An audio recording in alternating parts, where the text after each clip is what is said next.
Bueno, muy buenas tardes para todos. Muchas gracias por su participación. El día de hoy tendremos una nueva entrega de parte de la Asociación Colombiana de Gerontología y Geriatría, que esperamos cumplir con sus expectativas. Y sin más preámbulo, vamos a iniciar. Eh,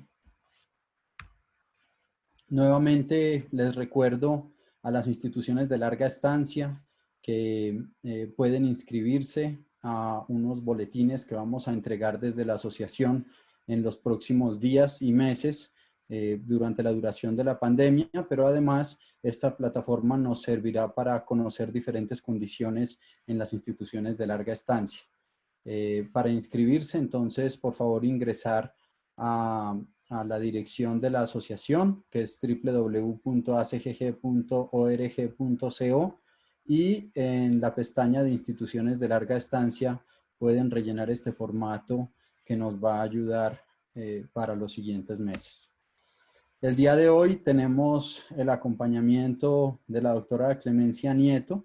Ella es la coordinadora del Grupo de Gestión Integral en Promoción Social en el Ministerio de Salud y Protección Social. Nos va a hablar sobre algunos comentarios a algunas preguntas que se instauraron en el webinar de hace 15 días sobre medidas preventivas para instituciones de larga estancia. Posteriormente tendremos a la doctora Luzday Escobar Echeverry, que es la subsecretaria de Programas Sociales y Participación de la Gobernación del Valle, quien nos compartirá algunas experiencias y propuestas desde el Departamento del Valle y servirán para que otros departamentos en adelante nos muestren sus experiencias y sus propuestas. Posteriormente viene la doctora María del Pilar Zuluaga Guerrero. Ella es asesora del enfoque de persona mayor de la Jurisdicción Especial para la Paz. Es interesante su intervención. Ella venía de trabajar del grupo de víctimas, también en un enfoque para las personas mayores, y su tema se titulará Un tiempo de mayores decisiones. Posteriormente viene el doctor Miguel Ángel Vázquez Vázquez, es el presidente de la Sociedad Gallega de Gerontología y Geriatría. Un agradecimiento especial para él en este día. Como moderadores estaremos el doctor Robinson Cuadros, que es expresidente de la Asociación Colombiana de Gerontología y Geriatría y representante de la asociación ante el Comité Latinoamericano de Gerontología y Geriatría. Y mi persona, el actual presidente de la Asociación Colombiana de Gerontología y Geriatría. Para nosotros verdaderamente es un gusto que estemos aquí el día de hoy compartiendo diferentes experiencias. Quería empezar por mostrarles esta gráfica, nos la comparte el doctor Diego Rosselli, no es más que una de las proyecciones que se vienen dando en todo el mundo. Sabemos que el foco de la epidemia, de la pandemia, empezó en Asia, después se trasladó a Europa. En la actualidad en Europa los casos vienen disminuyendo. Posteriormente, este epicentro se trasladó a Norteamérica, donde tuvieron unas medidas muy buenas inicialmente, pero ahora con toda la reapertura que se está realizando, probablemente empieza a repuntar nuevamente el número de contagios hacia arriba. Y también está en la línea verde Suramérica, que es para tener en cuenta este repunte de casos. Se sabe que si bien en otros países del mundo el pico de la curva ya ha pasado, pues en Sudamérica esto apenas empieza a subir o continuará subiendo. Sabemos también que hay ideas de reapertura. Nosotros tendemos a compararnos mucho con los países europeos o norteamericanos, pero en este caso esa comparación nuestra debe ser muy acuciosa, debe ser muy prudente y debemos ser muy cautos, sobre todo cuando empezamos a hablar de una flexibilización de medidas preventivas. Eh, para nosotros en este momento solo es posible compararnos con otros países de Sudamérica, y aunque Colombia viene haciendo las cosas bien, no es momento para flexibilizar todavía las medidas. Estas son unas curvas que presentó el doctor Rosselli esta mañana. La curva azul significa lo que hubiera pasado en Colombia si no se hubiera hecho ninguna medida de de cuarentena ni de distanciamiento físico, donde se esperaba que el pico de la pandemia ocurriera a finales de este mes.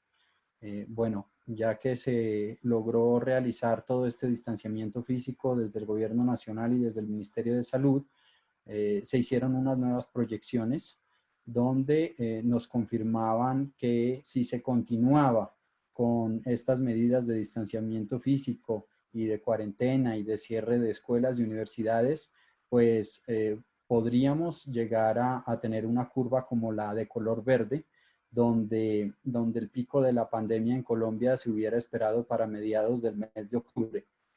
Sin embargo, pues sabemos que estas medidas son imposibles de sostener en el tiempo y por lo tanto ya se inició la reapertura de algunos sectores y entonces en este momento con la información que proyecta el doctor Rosselli, el pico de la pandemia en Colombia se espera que llegue para mediados del mes de agosto.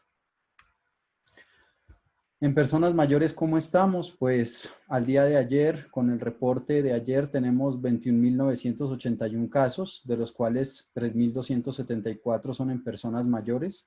Esta es la proporción de contagio o de casos confirmados. El 15% de los casos confirmados son en personas mayores de 60 años en nuestro país. Esta proporción viene disminuyendo y es lo que se espera con el aumento de las pruebas. Los contagios en personas mayores seguirán disminuyendo. Sabemos que el grupo poblacional por encima de los 60 años no son los que más se contagian. Los que más se contagian están por debajo de ese grupo de edad. Y por el otro lado tenemos 750 fallecidos al día de hoy, con 546 personas mayores. Esta es la proporción de mortalidad que se mantiene en un 73%. Esto es interesante puesto que desde un mes hasta el día de hoy, el número de pruebas diagnósticas que se vienen realizando en el país ha aumentado considerablemente. Si bien a finales de abril se venían haciendo unas 2.000 a 2.500 pruebas, al día de hoy ya esa suma ha aumentado a 8.000, 9.000 pruebas diarias, pero esta proporción de mortalidad se mantiene. Se espera que esta proporción de mortalidad siga aumentando digamos en países como en los países asiáticos o en Norteamérica, esta proporción ha alcanzado fácilmente 80-83%. Entonces esperamos todavía que eso suceda en países como el nuestro. Tenemos al día de hoy 1.681 casos entre los 60 a los 69 años, con 172 fallecidos, para una tasa de letalidad de 10.2%, es decir, 1 de cada 10 fallecen en este grupo de edad, 1 de cada 10 que se contagian fallecen. De los 70 a los 79 años tenemos 1.009 casos confirmados, con 199 fallecimientos. Observen que hay más fallecimientos en este grupo de edad que en el de 60 a 69. Y para este grupo de edad tenemos una tasa de letalidad del 20%, es decir, 1 de cada 5 personas que se están contagiando fallecen, de acuerdo a estos números oficiales. Esto es sacado de los reportes de la página web del Instituto Nacional de Salud. Entre los 80 a los 89 años tenemos 472 casos confirmados, con 134 fallecidos y con una tasa de letalidad del 28.4%, es decir, 1 de cada 4 personas mayores que se contagian en este grupo de edad están falleciendo, y en mayores de 90 años tenemos 112 casos confirmados con 41 fallecimientos para una tasa de letalidad del 36.7%. Esto nos ha llamado la atención en un grupo que tenemos en la Secretaría de Salud de la Gobernación de Cundinamarca, porque se esperaba que con el aumento de las pruebas estas tasas de letalidad en personas mayores se empiecen a disminuir. Si bien hemos visto que el número de pruebas se han triplicado en nuestro país, estas tasas de letalidad se mantienen y sobre todo sigue aumentando el grupo entre los 80 a los 89 años. Eso es al día de hoy. Por eso en diferentes intervenciones de la asociación nosotros hemos sido enfáticos en que no es momento de flexibilizar estas medidas preventivas.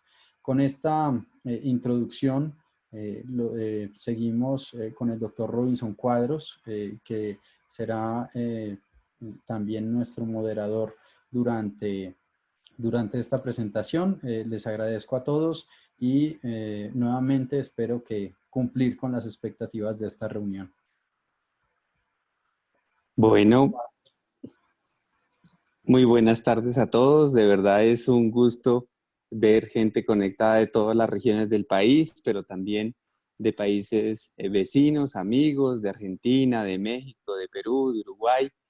Y pues después de ese primer encuentro que tuvimos para hablar sobre la situación actual de las residencias y los centros de larga estancia, surgieron varias acciones positivas. Primero, una comunicación mucho más fluida con el Ministerio de Salud, quien siempre ha estado muy dispuesto a colaborar, a trabajar en equipo, y el registro de centros y hogares pues se ha ampliado gracias pues a este tipo de encuentros amistosos, por decirlo así. Lo otro que quiero comentarles es que se ha creado una red de hogares y centros de larga estancia de solidaridad, donde ya pues en diferentes regiones del país se han detectado varios centros residenciales con casos positivos, pero con muy poca infraestructura para atender estos casos, con escasos recursos, y a través de estos encuentros se ha generado una red muy linda donde los hogares han levantado la mano y dicen entre todos nos apoyamos, han enviado mercados, equipos de protección personal, y esto pues muestra una gran solidaridad que tenemos en ayuda mutua. Claramente seguimos en espera de una respuesta mucho más sólida a nivel institucional, a nivel de los entes gubernamentales, de las ARLs, para acompañar a los trabajadores.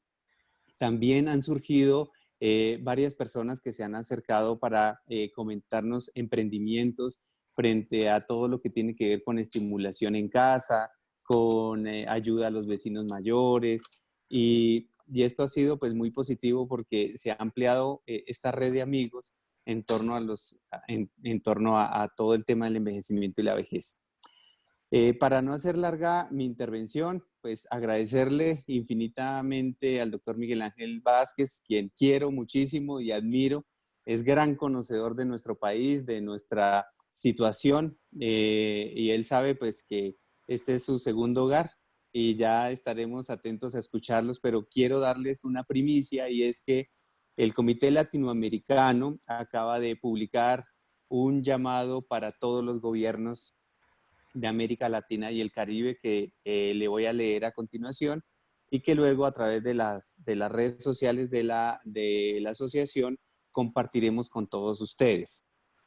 El comunicado dice así: tomando en cuenta que la Convención Interamericana sobre Protección de Derechos Humanos de las Personas Mayores declara en sus artículos 5 y 6 los principios de igualdad y no discriminación por razones de edad, así como el derecho a la vida y la dignidad en la vejez, el Comité Latinoamericano y del Caribe de la Asociación Internacional de Gerontología y Geriatría, ante la actual situación, con sistemas de salud colapsados en algunas regiones en América Latina y el Caribe, declara que el cuidado y el mantenimiento de la vida humana es un bien supremo al que hay que propender por todas las personas, y que solo debería dar paso a los cuidados al final de la vida o paliativos cuando el avance de la enfermedad o el deterioro determinen que deben tomarse todas las medidas necesarias para el confort y el buen morir con los cuidados adecuados. Toda consideración que solo tome en cuenta la edad para el proceso de toma de decisiones es una discriminación incompatible con los derechos humanos. La correcta valoración de las personas mayores mediante instrumentos de la medicina geriátrica permite establecer claramente el nivel clínico asistencial y la necesidad de los recursos para mantener la asistencia en consonancia con los principios éticos de autonomía, beneficencia, no maleficencia y justicia. Sugerimos a los gobiernos que se tomen en cuenta las opiniones de los diferentes servicios de geriatría de los países que deben apoyar esta toma de decisiones. En consecuencia, se exhorta a todos los gobiernos de la región y a los sistemas asistenciales a no discriminar por la edad, priorizando el adecuado uso de los recursos según las necesidades de las personas, asegurando dignidad a todas ellas y la no discriminación por ninguna causa, firmada el 20 de mayo del presente año. Recordemos que este comité latinoamericano se creó desde 1985 y agrupa a las asociaciones nacionales de gerontología y geriatría de México, de Costa Rica, de Colombia, Ecuador, Perú, Chile, Argentina, Brasil, Paraguay, Bolivia y Uruguay. En Colombia, ustedes saben que desde 1973 agremia la Asociación Colombiana de Gerontología y Geriatría a profesionales apasionados por el envejecimiento y la vejez y hace parte de la Asociación de Sociedades Científicas y de la Academia Nacional de Medicina. Por lo tanto, pues hago una invitación muy cordial a que juntos sigamos trabajando en consonancia a este gran reto del cuidado, protección y el propender por los derechos humanos de las personas mayores. Muchas gracias. Muchas gracias, doctor Robinson. Yo creo que entonces vamos a seguir con la doctora Clemencia Nieto, desde la Oficina de Promoción Social del Ministerio de Salud y Protección Social. Bienvenida, doctora Clemencia. Gracias por su participación.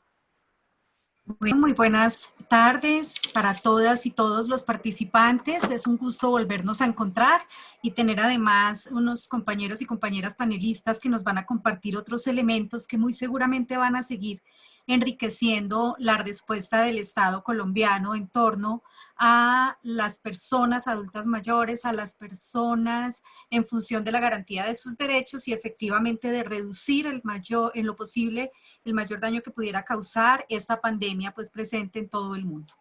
En mi intervención va a estar enfocada casi que en hacer cierre a lo que fue el resultado de la videoconferencia que tuvimos hace 15 días y tiene que ver con poder atender las principales inquietudes que surgieron por parte de los diferentes participantes.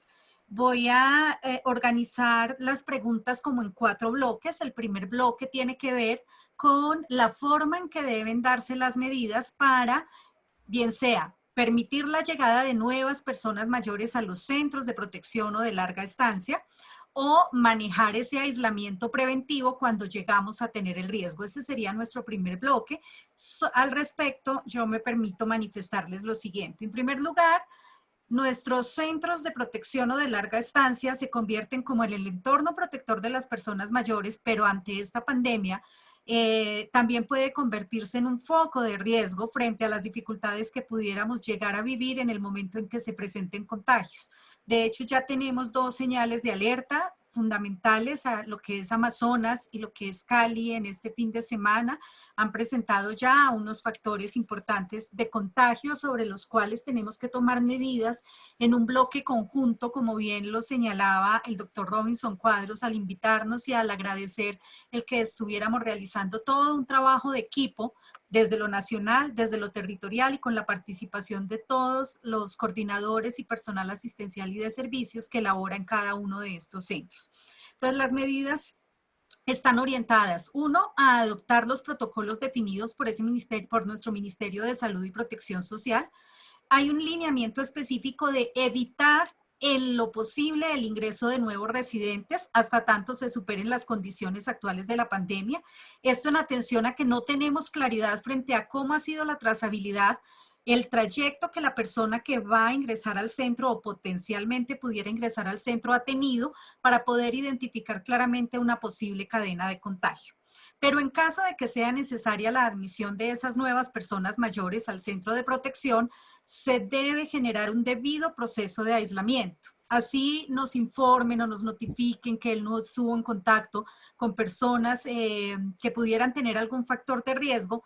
Por seguridad, tanto para la propia persona como para las demás personas residentes, debemos generar unas acciones propias de aislamiento. Entonces, ¿qué se ha buscado y en los lineamientos que se han expedido?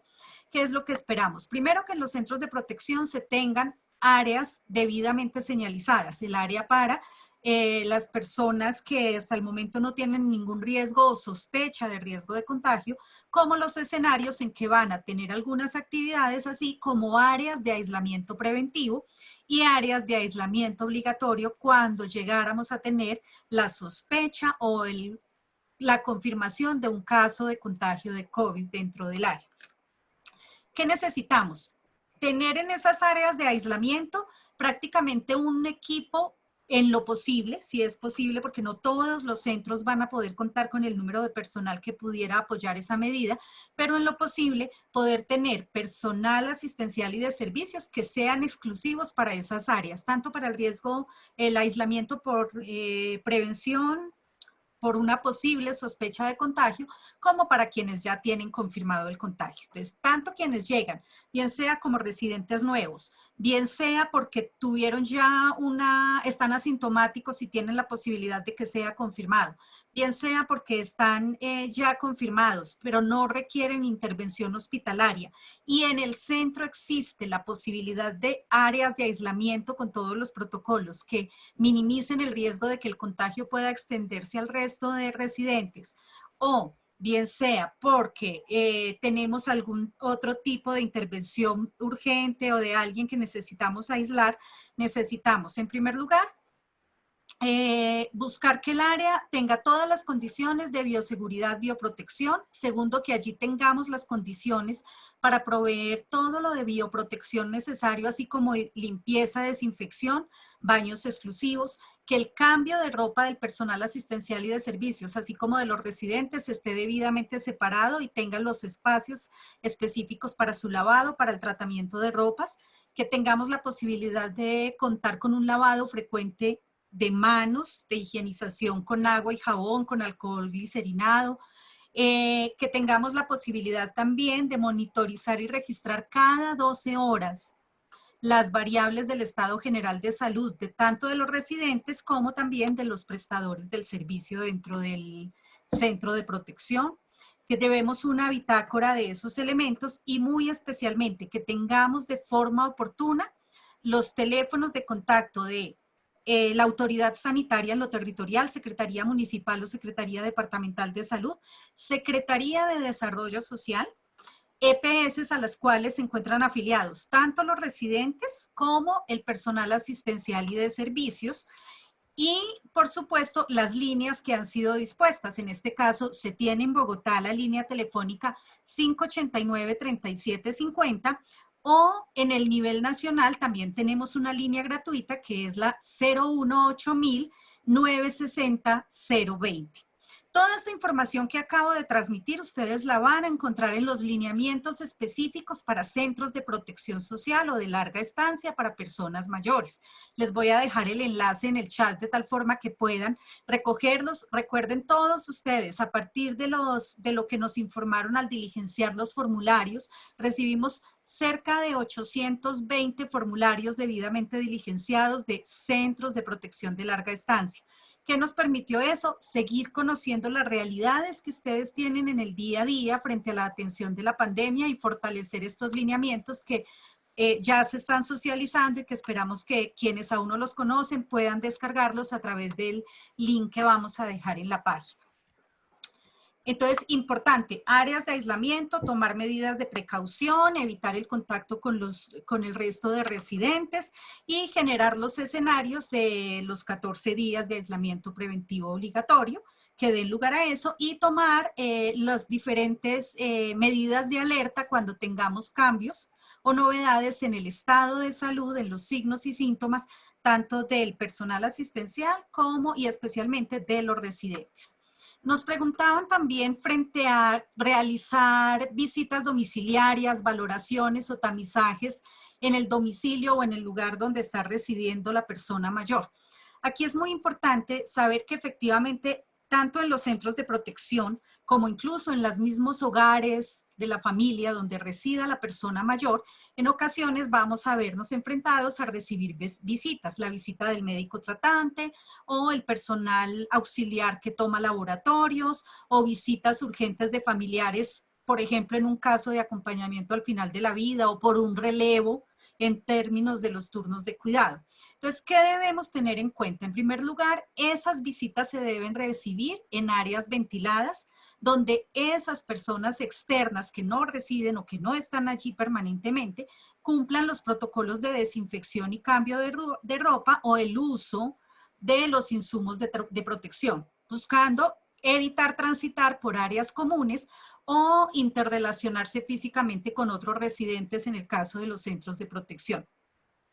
Los mismos prestadores de salud que vayan a realizar estas visitas deben evaluar el riesgo que pueden tener frente al tipo de visita que van a realizar para que lleven el equipo de protección individual que sea el idóneo y mantener todas las precauciones recomendadas en relación con la transmisión, bien sea por goteo o por contacto directo. De igual forma, lo que uno espera y lo que se ha indicado a los prestadores de los servicios de salud es que también puedan verificar que las condiciones en el lugar donde están realizando la visita, donde reside la persona a quien le están realizando la visita, efectivamente permitan cumplir con los protocolos tanto del aislamiento preventivo como del obligatorio en el marco de que si se llega a dar el contagio no se incurran en situaciones que complejicen esta pandemia en el marco de quienes rodean a la persona como de la propia persona que pueda presentar el contagio.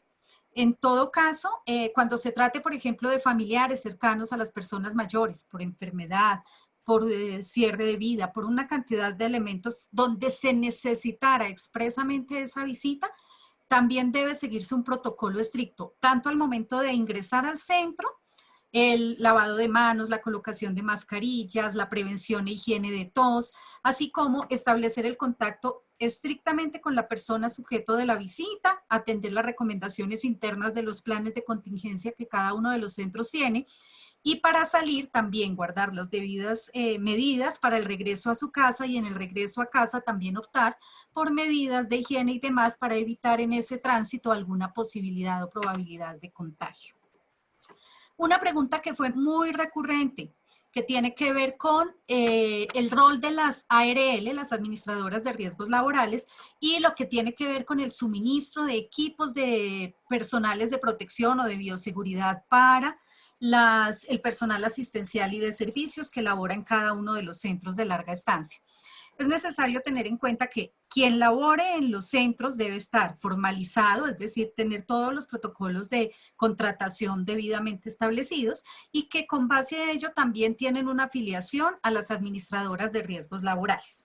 El Ministerio de Trabajo expidió la circular 029 de 2020 y señaló el listado de actividades y oficios donde tienen mayor opción de estar en exposición directa al COVID, las personas. Dentro de ellos están directamente los trabajadores de salud, tanto asistenciales como administrativos, donde tengan que estar en contacto directo con pacientes, trabajadores de apoyo del sector salud, el personal de vigilancia, aseo, alimentación, conductores de ambulancia, por ejemplo, los trabajadores de control fronterizo, los trabajadores de organismos de socorro y aquellos trabajadores que son primeros respondientes, por ejemplo, frente a población como la habitante de calle, es decir, quienes tienen que estar en un contacto directo con la gente.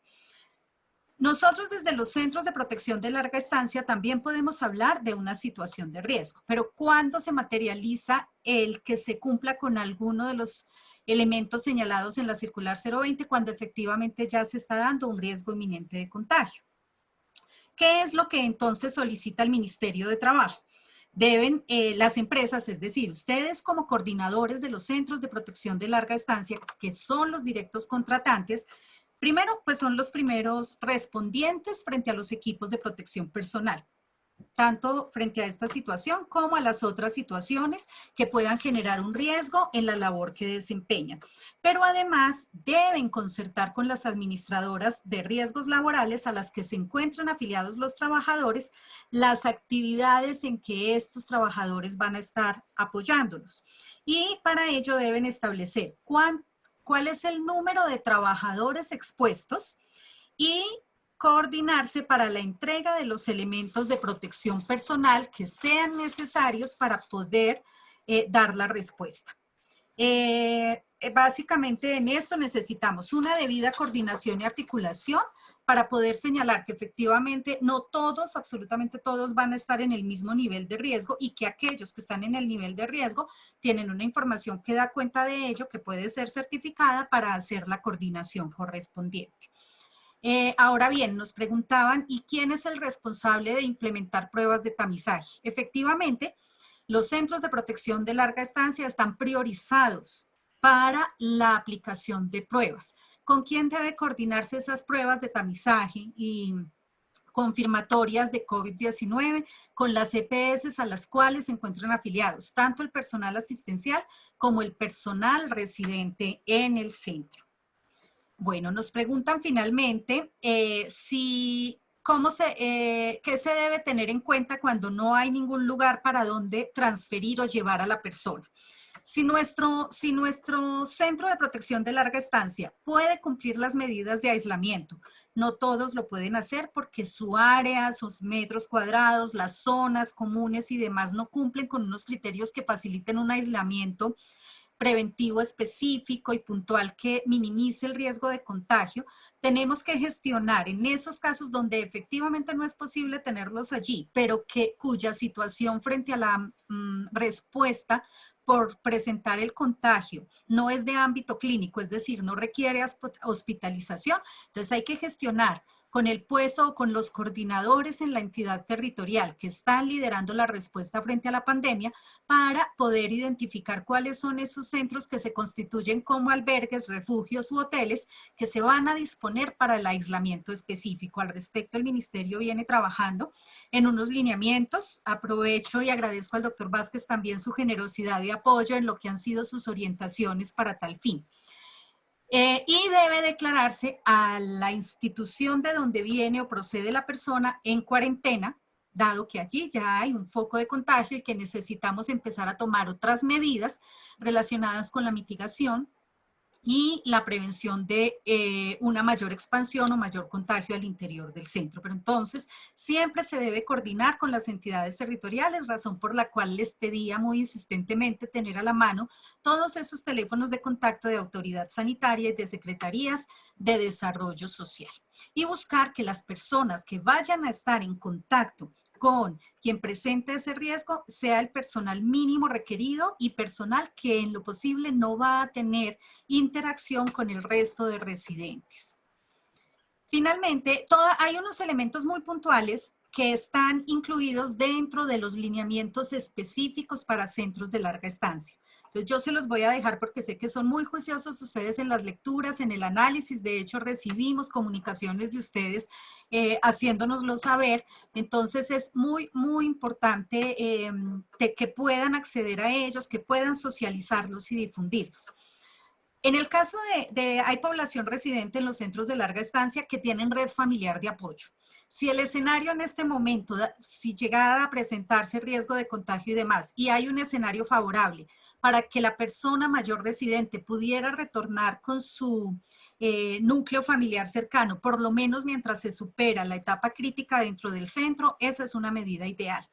Si se puede dar el aislamiento dentro del centro, maravilloso. Y si no, articular con las instancias correspondientes en lo territorial para la ubicación en albergue, refugio u hotel que esté debidamente acondicionado y cumpla con los lineamientos expedidos por el Ministerio de Salud y Protección Social.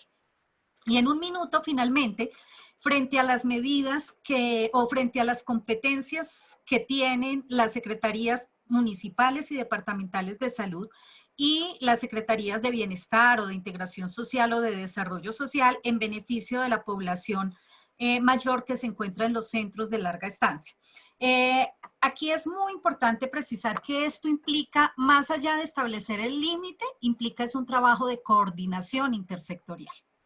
Y esta articulación intersectorial hace que efectivamente, uno, focalicemos debidamente los recursos, segundo, demos una garantía de integralidad en la respuesta que debemos emitir y tercero, optimizar todos los esfuerzos y la articulación también con el nivel nacional para que la respuesta sea más inmediata y de verdad más efectiva y resolutiva frente a las situaciones que presenten. Salud propiamente tiene unas competencias relacionadas con brindar las recomendaciones y asistir técnicamente al personal asistencial y de servicios frente a la implementación de las medidas. En articular y coordinar la red prestadora de servicios junto con los aseguradores y las instituciones prestadoras de servicios de salud para que efectivamente presten los servicios que están garantizados en las coberturas del sistema general.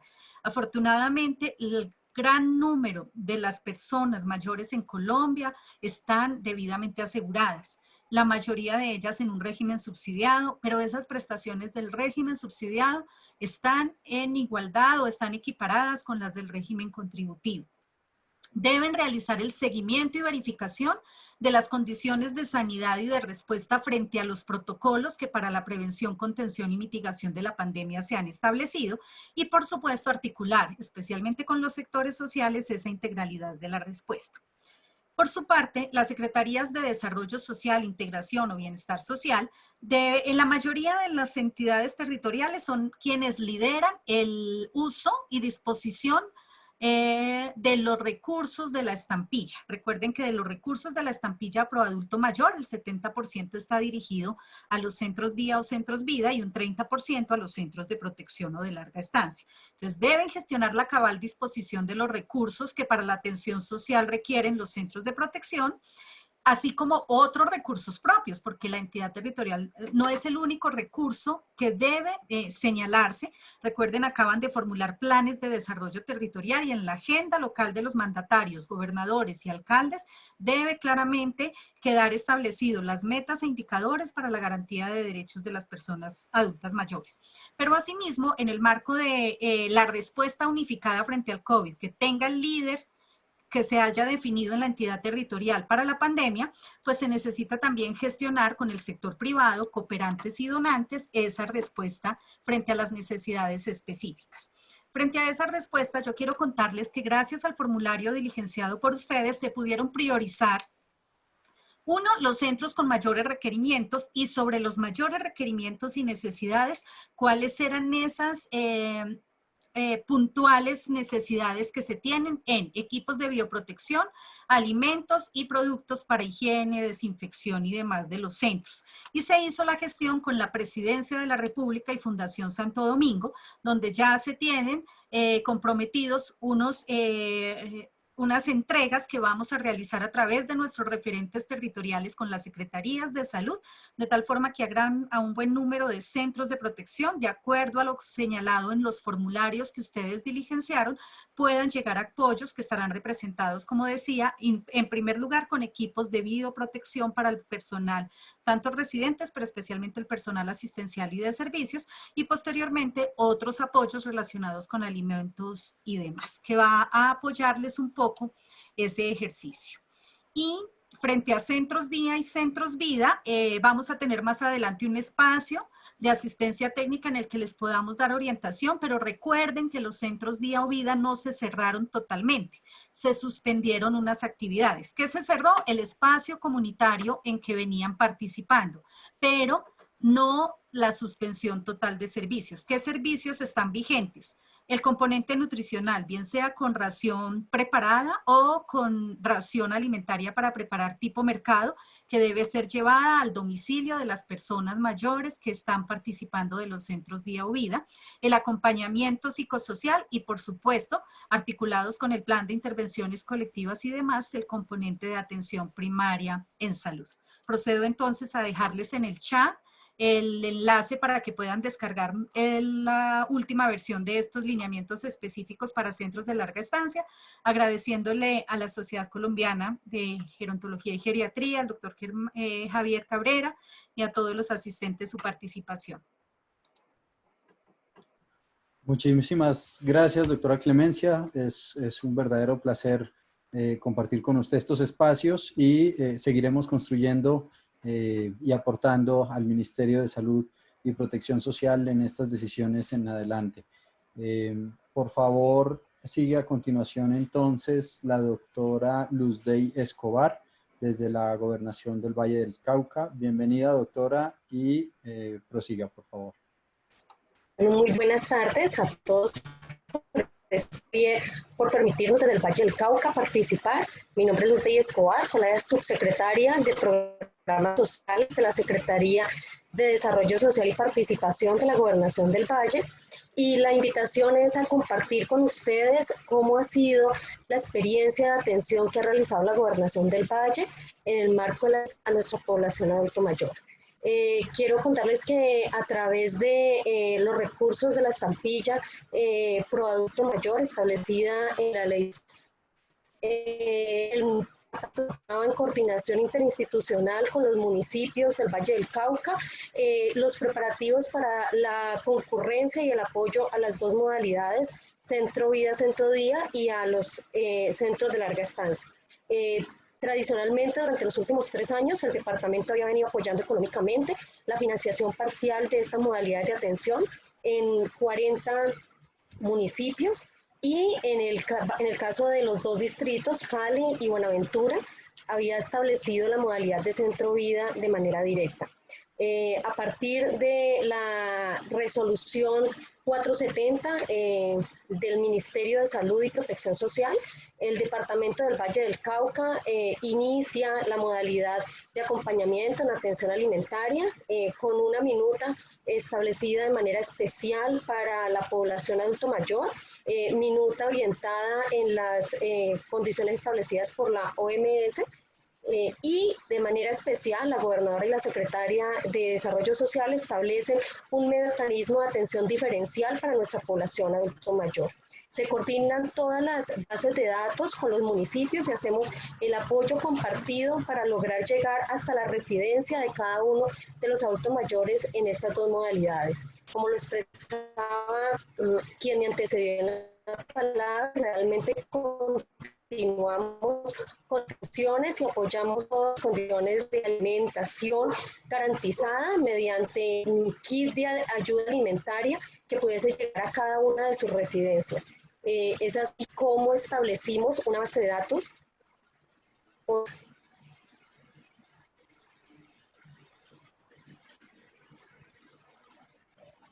Hola.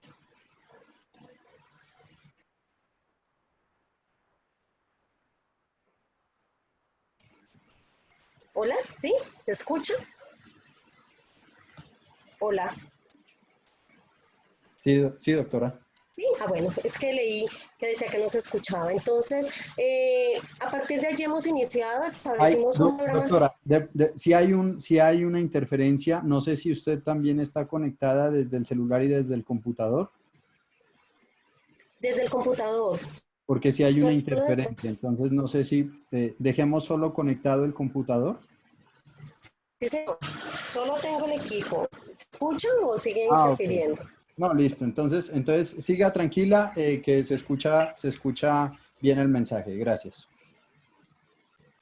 Bueno, entonces quería contarles que es así como durante el mes de abril y mayo se estableció una base de datos coordinada de manera interinstitucional de 5.088 adultos mayores en todos los 42 municipios del departamento para ser atendidos de manera especial. Se atienden de manera diferencial al resto de la población y el resto de los programas de ayuda alimentaria que ha generado la Gobernación del Valle, que permitiera que este programa pudiese tener no solamente el contenido de alimentos, no solamente garantizar llegar a cada uno de sus residencias, y en el caso de los hogares de larga estancia, no solamente garantizar llegar a ellos de manera domiciliaria, sino que también pudiesen llegar con condiciones de desinfección adecuados, que nos garantizara que no se pudiese generar a través de nuestro apoyo un foco de infección.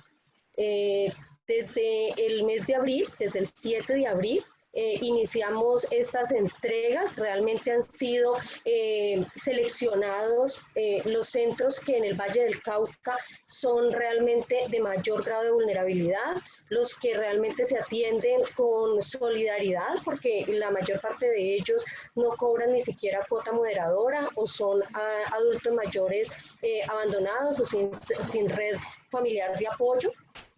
quienes además se han visto afectados en el tema de aportes y demás y actividades que generaban en muchos de ellos para poder garantizar los gastos básicos mensuales, lo cual ha generado realmente un apoyo importante para cada uno de estos centros. Hemos tenido la oportunidad de poder a través de ellos estar también en coordinación con muchos de los representantes legales y coordinadores de los programas para poder generar información también de prevención que garantice que no se genere ningún tipo de foco, y cuando nosotros atendemos los programas hemos podido lograr también que todo se haga solo a través de quienes atienden realmente el programa. Solo no hemos tenido ningún tipo de contacto ni con las instalaciones ni con las personas que nos atienden de manera directa a nuestros adultos mayores para evitar generar cualquier tipo de riesgo. Desde la Gobernación del Valle se ha podido hacer también un trabajo articulado con la Secretaría Departamental de Salud y a su vez con las Secretarías de Bienestar Social de cada uno de los municipios en pro de garantizar tanto el apoyo y la atención adecuada de alimentos como también todas las medidas de prevención y poder generar canales de comunicación constantes que permitan que todos los centros se sientan acompañados. En este caso, estamos atendiendo aproximadamente 100 centros de larga estancia con alrededor del 45% de la población y el 55% en centros vida.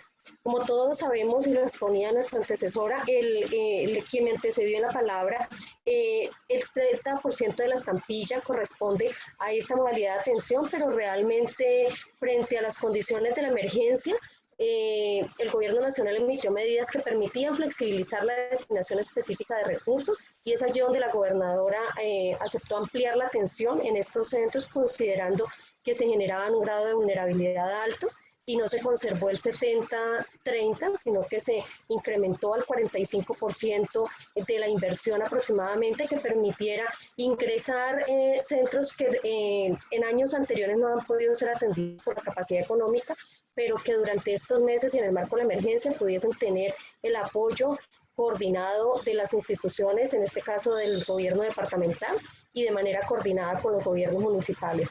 En los municipios de esta categoría, que son la mayor parte, el mayor porcentaje de municipios de nuestros 42 que existen en nuestro departamento, se están atendiendo la totalidad de los centros que son de solidaridad y que no cobran un valor específico por la atención de los adultos mayores. Y en el caso de los municipios más grandes, en los municipios o las ciudades intermedias que tenemos nosotros en el departamento como Cartago, Tuluá, Palmira, Buga, Cali, pudimos establecer los prioritarios, los de mayor atención y de mayor vulnerabilidad, de manera coordinada con el municipio, con cada uno de los municipios. Y de igual manera en la ciudad de Cali, que existen muchos, estamos llegando a los 24 más vulnerables. Hasta este fin de semana que estuvimos realizando atención, conocimos de la situación puntual que se vive en uno de los hogares de larga estancia en Cali. Realmente hubo una coordinación de intervención oportuna por parte de la Secretaría Municipal de Salud, un apoyo para poder aislar a las personas que están siendo afectadas con el virus y pues creemos que vamos a poder hacer un trabajo articulado que permita que no se siga generando estos focos de infección y que podamos seguir trabajando de manera coordinada, de manera interinstitucional.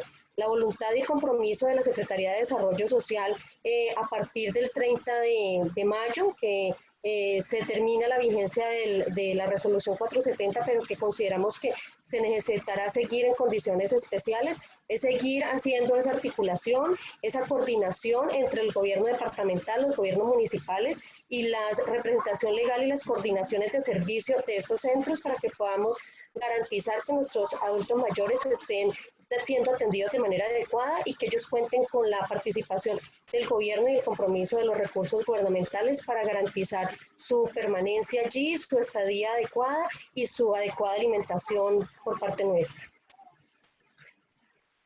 También queremos contarle que hemos venido adelantando ese trabajo coordinado para realizar esa red similar a la que hace un rato exponían, pero lo estamos trabajando a nivel de departamento, buscando que estas experiencias y estos apoyos podamos generarlo no solo desde gobierno, sino que entre todos los actores que atendemos a los adultos mayores podamos estar atentos a complementarnos y a poder garantizar una respuesta efectiva a estas condiciones de emergencia que finalmente han sido un aprendizaje para todos, pues son unas condiciones particulares que para los que no estábamos preparados, pero que con el acompañamiento del ministerio y con el compromiso de los gobiernos departamentales y municipales hemos podido sacar en el Valle del Cauca.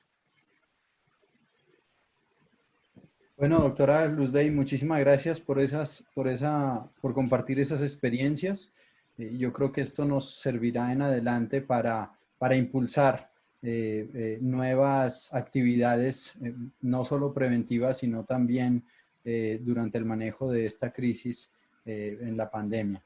Muchísimas gracias por su participación y esperemos ahora en la sección de preguntas qué más podemos aportar. Sigue entonces a continuación la doctora María del Pilar Zuluaga, una gran amiga de la asociación y quien nos ayudó mucho en la organización de este webinar. En la actualidad está trabajando en la Jurisdicción Especial para la Paz, entonces le doy la palabra.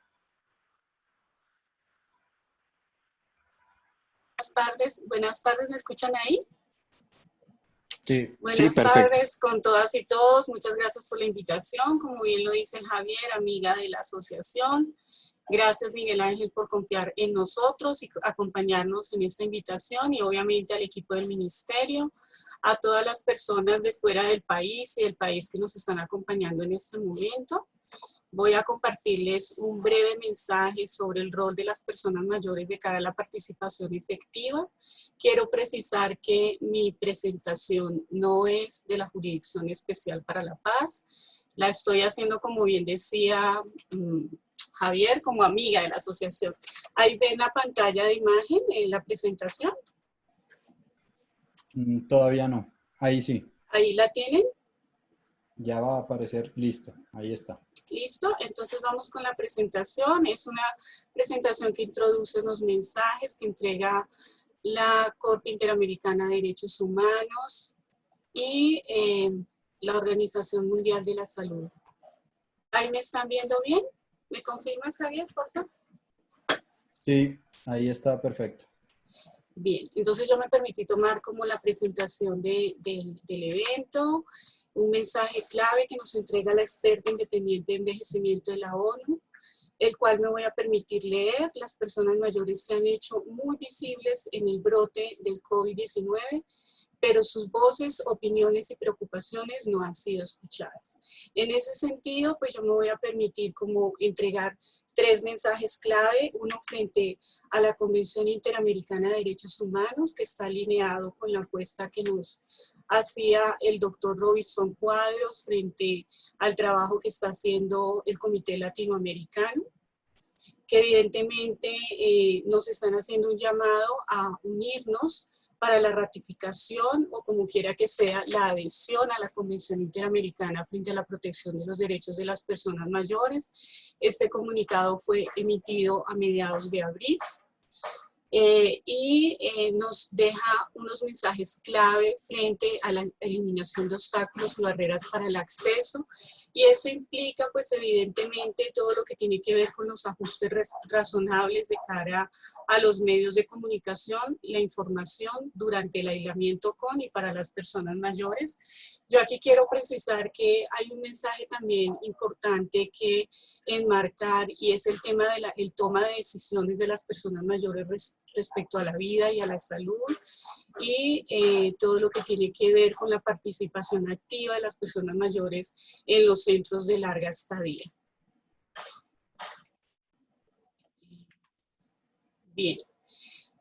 Precisar que el objeto de la Convención es promover, proteger y asegurar el reconocimiento del pleno goce y ejercicio en condiciones de igualdad, en los derechos humanos y libertades fundamentales para las personas mayores, a fin de contribuir a su plena inclusión, integración y participación en la sociedad. Y yo pues ahí soy muy enfática, yo soy una defensora de la participación de las personas mayores, no solo en las tomas de decisiones frente a la vida y a la salud, sino también en la toma de decisiones en los diferentes procesos, programas o procedimientos que se manejan en los centros de larga estadía, en este caso, para la población mayor. Y mi invitación es a que se contribuya a fortalecer esos comités donde necesariamente tendrían que estar participando las personas mayores, y que estas redes de solidaridad interinstitucional también incluya las voces activas de las personas mayores. La experta de la ONU enmarca dentro de sus mensajes este otro que dice: la exclusión social se ve agravada por las medidas de distanciamiento social, como la denegación de visitas a los hogares de atención residencial. El distanciamiento social no debe convertirse en una exclusión social. Dice la experta, el distanciamiento físico es crucial, pero hay que encontrar formas creativas y seguras de aumentar las conexiones sociales.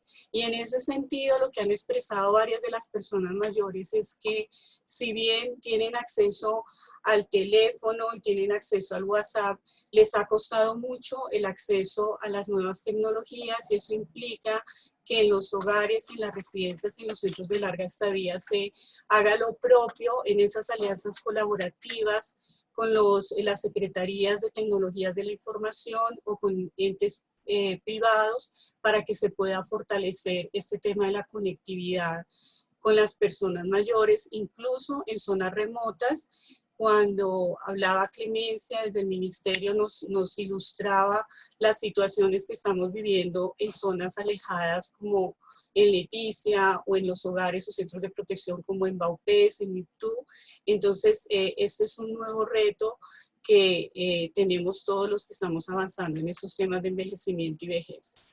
En este mismo sentido, pues la Organización Mundial de la Salud enmarca este mensaje que las personas mayores no deben estar aisladas y estigmatizadas, y es por ello que en diferentes medios de comunicación se está hablando sobre el tema del edadismo, y ha sido invitada pues muy oportunamente la Asociación Colombiana de Gerontología y Geriatría a los medios de comunicación para ver cómo estamos avanzando de cara a no estigmatizar a las personas mayores por la edad. Entonces, yo quisiera invitarles nuevamente a retomar esta propuesta que hace varios años nos hizo la Organización Mundial de la Salud, que es muy linda además, que se denomina el Abrazo Mundial, que evidentemente no la podemos hacer como su esencia la plantea, pero que sí se puede adaptar de acuerdo a nuestras realidades a través de los intercambios intergeneracionales con las prácticas sociales que hacen los jóvenes y los niños y los adolescentes, principalmente los jóvenes, vía llamadas telefónicas, y ver cómo se adaptan esas comunicaciones, apoyándonos en las posibilidades que tienen los jóvenes con la conectividad. Otras experiencias que se pueden adaptar, hay algunas que se denominan conectando edades, conectando conocimiento. Sé que en este momento hay algunos grupos de jóvenes que están ya diseñando propuestas para ver cómo se realizan redes de comunicaciones con personas mayores que están o no institucionalizadas, y hacen un acompañamiento telefónico, pero también cómo a través de ese acompañamiento se generan unos mayores vínculos para el intercambio de saberes y el legado de conocimientos que nos pueden transferir las personas mayores. Entonces ahí también las personas mayores están haciendo lo propio, recabando información sobre sus propias historias de vida, y están entregando información para que se puedan adaptar vía teléfono o vía WhatsApp. Y pues lo que insistimos, acá tenemos un asunto una brecha frente al acceso a equipos y nueva tecnología, pero creemos que desde los centros de larga estadía se puede también hacer lo propio en esas alianzas colaborativas con el sector público-privado. encontré dos iniciativas que se están ya impulsando a nivel nacional. Esta es una sobre el tema de actividad física. Como vemos acá, entrenando juntos, tengo mis reservas frente a la propuesta que le colocan para personas mayores. Es el tema de la actividad física, que evidentemente tiene unas recomendaciones desde la parte de rehabilitación y todo lo que manejan los terapeutas, pero seguramente en zonas alejadas donde hay centros de larga estadía, que no se dispone de todo el personal, o que quizás los médicos y los cuidadores tienen que ser toderos, como está sucediendo en varios lugares, puede ser de utilidad adaptar este tipo de programas. Este programa lo lidera el Ministerio del Deporte, y lo que creería yo es que se podría hacer incidencia desde el Ministerio de Salud y Protección Social para ver cómo desde el equipo de estilos y hábitos de vida saludable se hace lo propio también para contribuir a que este programa se amplíe, que no sea solamente sábados y domingos, sino que pueda tener una mayor cobertura en beneficio de la población mayor. Y pues me permito sugerir, si lo tienen a bien, pues también revisar pues el nombre, que obviamente no se alinea con las apuestas que desde la Asociación de Gerontología y Geriatría tenemos de cara al lenguaje que se maneja. Esta otra experiencia sobre historias en Yo Mayor, que también está movilizándose a nivel nacional, pero no solamente mediante los cursos que se están dictando, sino que también quedan allí toda la información para que las personas mayores tengan acceso. Entonces yo me permitiría también sugerir acá que desde los centros de larga estadía, las terapeutas ocupacionales o físicas o las que están manejando este tipo de actividades de ocio y ocupación del tiempo libre con y para las personas mayores, revisen cómo pueden adaptar y ajustar lo propio para que las personas mayores accedan a través de la tecnología, pues obviamente respetando las normas de bioseguridad que se tienen que continuar implementando en los centros de larga estadía. Un breve mensaje acá. Yo soy de las que piensa que hay información que igual continúa vigente en el país. El tema de los medios de comunicación de mayor preferencia para las personas mayores en Colombia, pues evidentemente todo lo que tiene que ver con el papel, el periódico, las radios comunitarias y la televisión. En algún momento Colombia hizo este programa que se llama Radio Revista, y sé que se están movilizando herramientas comunicativas y piezas comunicativas que son muy útiles para poder transferir a través de las radios comunitarias. Sé que a las personas mayores les encanta todo lo que tiene que ver con este tipo de participación, y creo que es viable que las personas mayores que están en los centros de larga estadía también participen, y que podamos generarles esos canales de comunicación a quienes quieran pues también compartir, ¿por qué no?, sus historias de vida o sus anécdotas a través de las radios comunitarias. Yo aquí voy a permitirme compartirles un video. Javier, te pregunto, ¿tú ves ahí la pantalla titilando? No. No, se ve la pantalla nomás, la última diapositiva. Bueno, pues escuchan mi voz titilando, es que aquí la pantalla me está titilando, no sé qué pasa. No, acá está bien. Pero bueno, fabuloso que está funcionando bien para ustedes. Voy a colocar, ahí ya está apareciendo el video. Sí. Ok.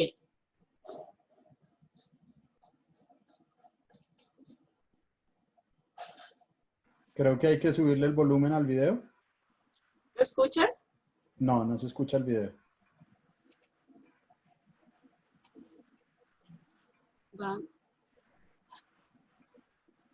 ¿Ahí? No.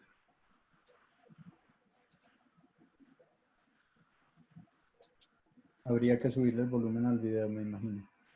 Lo tengo al máximo volumen. Sí, no, lastimosamente no se escucha. No sé si en la flecha que hay al lado del micrófono, colocar el micrófono desde el computador. Ah, ok. Aquí está. No sé si así funcionaría. ¿No? ¿No? ¿Ahí la escuchan? No, no, Va. lastimosamente no. No pasa nada. Entonces, ¿lo terminamos de correr o prefieres que lo suspendamos? No, yo creo que nos puedes ir dando el mensaje mientras el video avanza. Sí, hay una fundación justamente de Valle del Cauca que nos ha dado la posibilidad aquí me dicen que puedo desconectar audífonos. Un momento.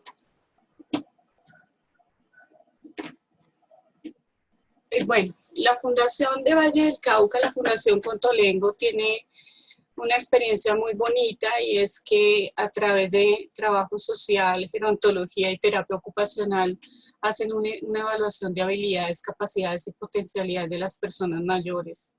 Yo tuve la oportunidad de acompañar un proyecto con ellos hace unos años que lo lideró la Fundación Saldarriaga Concha y lo que quiero precisar es que en este centro hay un modelo muy interesante donde se identifican cuáles son los roles de las personas mayores de acuerdo a sus sueños y ellos asumen ese papel dentro del centro de larga estadía. En este caso, Eurípides, que no sé si aún está entre nosotros, asumía el rol de bibliotecólogo de Contolengo. Entonces creo que este tipo de experiencias vale la pena conocerlas a profundidad y replicarlas y movilizar o fortalecer la participación de las personas mayores en las residencias.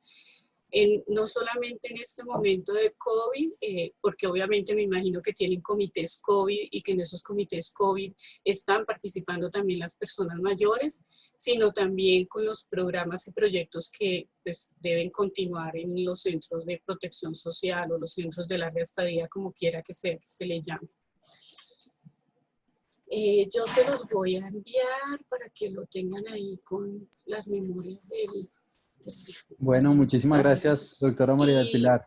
pues aquí solamente precisar esos dos mensajes, ¿no? Uno, la labor que tenemos todas y todos de cara a fortalecer la incidencia en el marco de la ratificación o adherencia a la Convención Interamericana de Derechos Humanos. Y dos, cómo estamos fortaleciendo esos procesos de participación real y efectiva de las personas mayores y sobre todo el respeto a las tomas de decisiones de ellas y ellos en este momento tan crucial y crítico frente a la vida y a la salud. Gracias a ustedes por la invitación y pues ofrezco excusas por las fallas tecnológicas. Muchas gracias, María del Pilar. Esto nos sigue ocurriendo a todos y nos seguirá ocurriendo a todos. Muchas gracias por compartir estas experiencias y bueno, esperamos que después nos comparta su experiencia en la JEP también, que es muy interesante desde el punto de vista de víctimas del conflicto.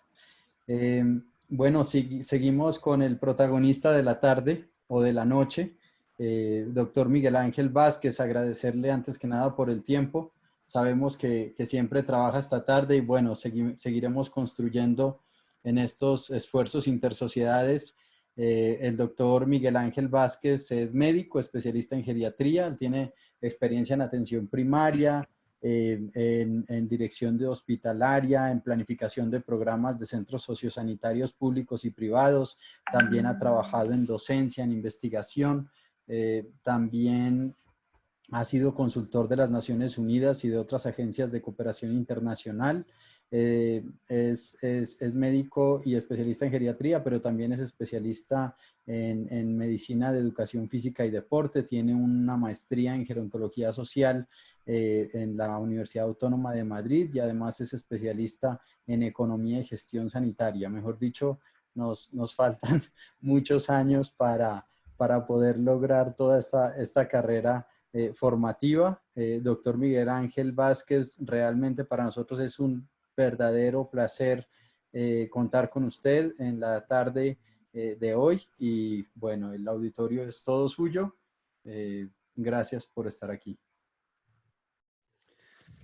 Muy bien, pues buenas tardes, Javier. Muchas gracias por invitarme a participar en esta actividad que desarrolla la Asociación Colombiana de Gerontología. La verdad es que yo he estado hace ya 15 días visitando vuestra página web y hay ahí un trabajo muy riguroso, muy interesante, y desde luego os felicito por lo que estáis haciendo, que yo creo que probablemente evite muchas enfermedades y algunas muertes. Bueno, saludar también al doctor Robinson Cuadros. Efectivamente, yo le conozco hace años, todavía pude ver una entrevista suya en un programa de televisión hace pocos días. A la doctora Clemencia Nieto por esa presentación tan bonita que ha hecho, tan extensa y tan rigurosa, la verdad es que tan formidable, ¿no? Los lineamientos de larga estadía de Colombia son ya un ejemplo, ¿no? Y a Pilar Zuluaga especialmente, porque nos ha permitido estar aquí, Javier, saludarnos, conocernos y vincularnos, ¿no? Y por ahí estará escuchándonos muy probablemente el doctor Fabián Villacís, a quien quiero enviarle un cariñoso saludo también, porque él desde hace ya algunos años consigue que sea posible el que yo visite, como tú decías, Javier, Colombia, y pueda compartir y aprender con vosotros.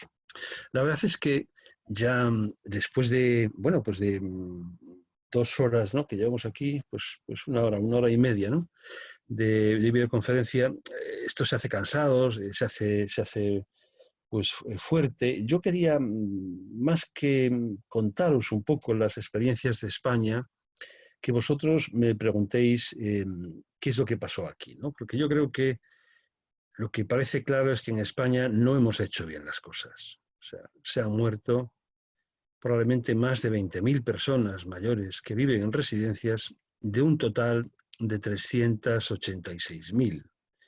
Es decir, se murió más gente en Madrid y en Barcelona en residencias que en toda Alemania y Bélgica juntas. Se murió más gente en Madrid y Barcelona que en toda Italia, ¿no?, personas mayores. O sea, no hemos hecho bien las cosas. Y no las hemos hecho bien, además, los geriatras. O sea, que yo creo que tenemos que hacer una reflexión profunda sobre lo que ha ocurrido. Y en todo caso, lo que quería comunicaros es que no hagáis nada de lo que hemos hecho nosotros, porque nosotros lo hemos hecho francamente mal. Afortunadamente, bueno, en España ha ocurrido, lo que ha pasado lo voy a resumir, porque todo fue muy rápido. En un periodo de un mes se murieron 17.000 personas en residencias. Entonces ha habido como 2 grandes procesos. El de Madrid y Barcelona, que fue muy rápido, muy ascendente, un pico de contagio tremendamente llamativo, y ahí sí que se colapsó el sistema de salud. O sea, no fueron capaces de dar respuesta a la demanda sanitaria. Bueno, se colapsaron incluso el sistema de las funerarias. Hubo que meter cadáveres en el Palacio de Hielo, se confundieron algunos cadáveres, todavía la gente está buscando sus muertos. Ha sido una tragedia, ¿no? Pero fuera de lo que es Madrid y Barcelona, en este país que es España, donde hay muchas comunidades autónomas, en las otras comunidades autónomas no ocurrió lo mismo, no hubo ningún colapso sanitario, bien al contrario, la administración sanitaria lo que hizo fue cerrar los consultorios para las consultas programadas, cerrar la cirugía, cerrar traumatología, otorrino, ojos, ginecología, etcétera, de tal forma que los hospitales funcionaban más o menos a un 45-50% de ocupación. Entonces ha habido como esos 2 grandes procesos. Nosotros, desde la Sociedad Gallega de Geriatría y Gerontología, a quien represento desde hace 3 o 4 años, lo que nos planteamos fue analizar datos, ¿no? Y vimos que en China, entre un 11 y un 14% de las personas de más de 85 años podían morirse.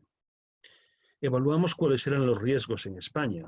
En España ahí hay 6.300.000 personas mayores de 60 años, y en España hay 9.300.000 personas mayores de 65 años. En Galicia, concretamente, el 25,6% de la población tiene más de 65 años. Hay provincias, como la provincia de Orense, que tiene un 33,8% de personas de más de 65 años. Es decir, somos un país longevo, con comunidades longevas y con provincias especialmente longevas. La provincia de Orense es la segunda más envejecida de Europa, después de Britania, que es una región griega relativamente pequeña. Entonces, en esta situación nos planteamos qué podía ocurrir cuando llegase el coronavirus y nos dirigimos al Ministerio de Sanidad desde la Sociedad Española para instarles a tomar algunas precauciones en lo que tenía que ver con personas mayores y lo que tenía que ver con residencias. Nuestra propuesta fue escuchada por el Ministerio de Sanidad, pero probablemente la propuesta se quedó corta. La propuesta nuestra era, está colgada en la página web de la Sociedad Española de Geriatría, era una propuesta que se había quedado corta porque inicialmente nosotros pensábamos que lo que había que hacer era primero, un diagnóstico precoz de cualquier sospecha. Segundo, separar inmediatamente de los hogares, de las residencias, de las instituciones de larga estancia, cualquier caso positivo o de sospecha de positivo, porque sabíamos que los hogares residenciales no reunían condiciones arquitectónicas, no tenían equipos de atención formados en enfermedades infectocontagiosas, no disponían de equipos de protección individual, ni siquiera de equipos de trabajo con cierto nivel de seguridad, y tampoco tenían ni enfermera ni médico 24 horas para mantener una fluidoterapia, una soroterapia de una persona que está con fiebre, que no traga, etcétera, o incluso no tenían tampoco unidades de oxigenoterapia centralizada que permitiesen presiones de oxígeno por encima de 5 litros minuto. En ese contexto propusimos separar a las personas de ahí y llevarlas no a las residencias, sino a centros intermedios entre hospitales y residencias. Esta fue la propuesta que nosotros hicimos al Gobierno de Galicia y el Gobierno de Galicia la aceptó. Y yo tuve el privilegio, sin duda, de poner en marcha el primer centro para personas COVID positivas que vivían en residencias de personas mayores. Habilitamos en un día, habilitamos un centro que estaba cerrado, que estaba terminado pero para abrir, pero cerrado. Me llamaron el martes a las 9 de la noche y el miércoles a las 9 de la noche teníamos 11 personas COVID positivas durmiendo en el centro y ahí yo era el director, el médico y la enfermera, porque no había otra cosa. Habíamos contratado 4 enfermeras que llegaron, se asustaron y se fueron. Habíamos contratado cocineros que llegaron, se asustaron y al tercer día se fueron. Habíamos contratado limpiadoras para limpiar los sitios, se asustaron y se fueron. Es decir, la situación fue tan crítica, de tal pánico, que quedamos prácticamente de cada, pongamos 30 personas, escasamente 8 convencidas de que podíamos hacer algo por aquel proyecto, ¿no?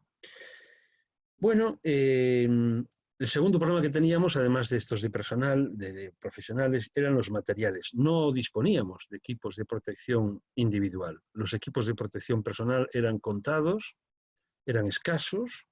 Finalmente pudimos el segundo día conseguir mascarillas FFP2, o sea, las N95, un poquito menos de N95. Pudimos conseguir pantallas o gafas, pudimos conseguir trajes desechables, pudimos conseguir zuecos lavables y esterilizables, o sea, zuecos son, no sé cómo le llamáis, calzado para el personal. Bueno, y fuimos contratando cocina, limpieza, lavandería, elaboramos procedimientos específicos para tratar la ropa de las personas mayores. Tengo que decir que el diseño que planteamos fue muy parecido al hospital, es decir, a las personas con COVID positivos no puedes vestirlas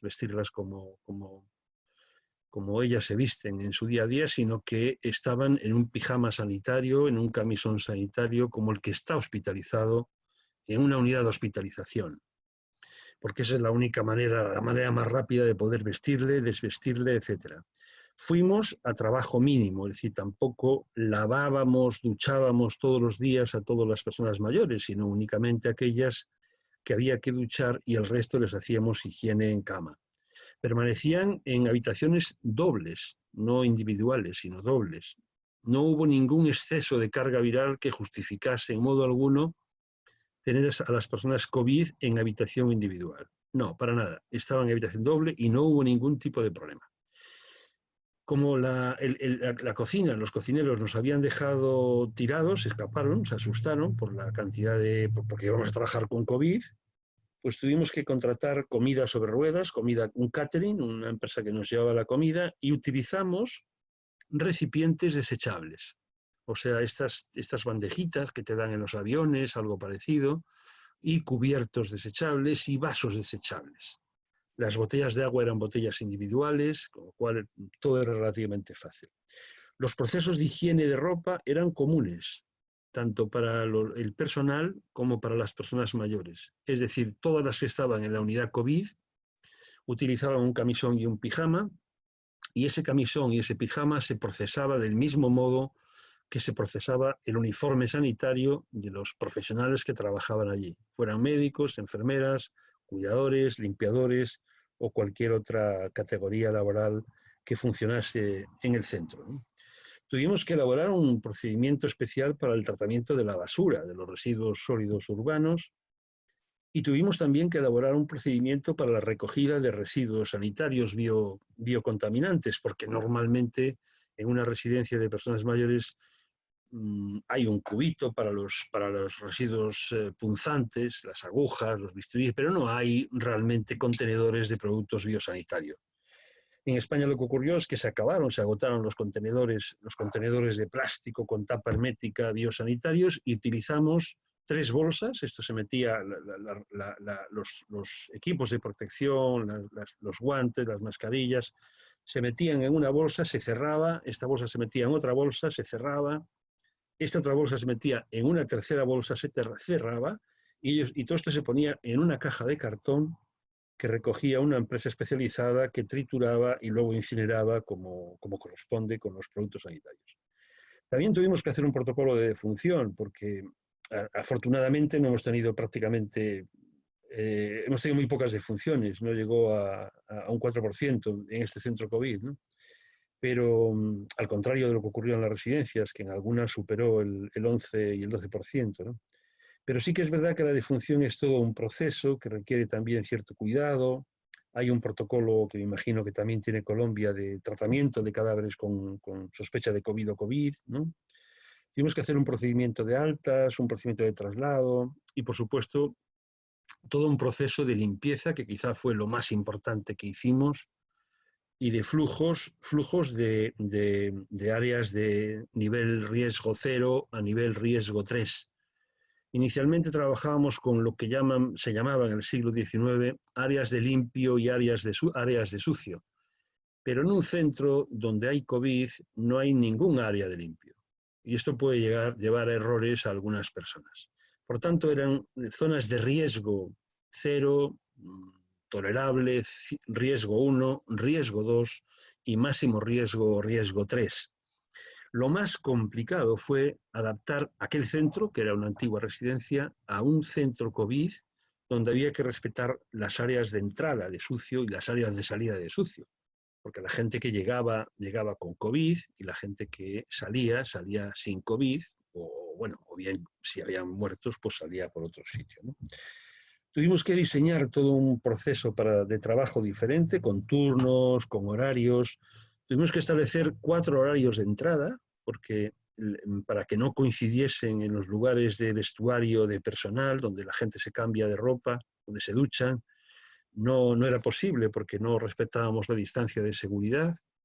La distancia de seguridad era de 1,5 metros, y tengo que decir que durante este centro ya lo hemos cerrado, ya se cerraron todos los centros COVID que hubo en Galicia. No tenemos tenemos muy pocas residencias con COVID, aunque ha habido 2 rebrotes. En una de ellas ya tenemos 13 positivos. En el tiempo que yo estuve en este centro no hemos tenido ni un solo contagio, ni uno solo, en ningún trabajador de ese centro, ¿no? En el centro que dirigía mi compañero Chema Pazos, sí, el propio director se contagió, tuvo una pérdida de conciencia, se cayó, se hizo una bolsa en la cabeza, una neumonía, estuvieron a punto de ingresarle en cuidados intensivos, pero recuperó un poquito la saturación de oxígeno y finalmente salió bien y está curado, ¿no?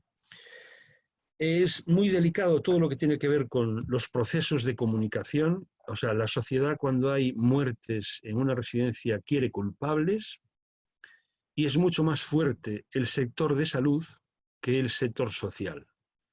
Es decir, aun cuando la responsabilidad de los muertos en España mayoritariamente son del sistema de salud, porque el COVID es una enfermedad, en el país, en España, se ha atribuido a las residencias la culpa de estas muertes.